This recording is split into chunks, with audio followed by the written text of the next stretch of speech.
ថ្ងៃទី1ក្នុងពេល100ថ្ងៃដែលខ្ញុំចែករំលែកពីការអានសៀវភៅទាំង100ក្បាល100 days 100 books with money ចាំមើលថាតើខ្ញុំពិតជាអាច consistent ឬមួយក៏ជាប់លាប់នៅក្នុងការផុសវីដេអូនេះដល់100ថ្ងៃជារៀងរាល់ថ្ងៃមែនអត់យើងចាំទៅតាមដានទាំងអស់គ្នា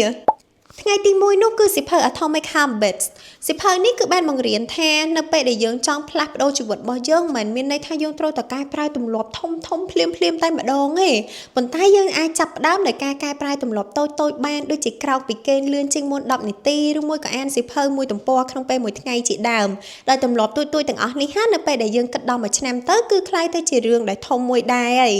សរុបមកវិញទម្លាប់តូចប៉ុន្តែកែប្រែធំបានតើបងប្អូនទាំងអស់គ្នាមានចង់កែទម្លាប់អីអត់ចាំជួយ comment ប្រាប់នៅខាងក្រោមនេះផងណាអរគុណច្រើនចាំជួបគ្នានៅថ្ងៃស្អែកជាមួយសៀវភៅផ្សេងទៀតពីនាងខ្ញុំសេងរស់សិដ្ឋាមនីចង់ឲ្យជីវិតជាសិស្សនិស្សិតងាយស្រួលគុណនឹង2និងបានជោគជ័យកាន់តែឆាប់កុំភ្លេចឲ្យសោះបំណង App version 2 download ឥឡូវនេះដោយ free តាមរយៈ QR code នៅលើអេក្រង់ឬក៏តាមតំណនៅក្នុង caption ខាងលើ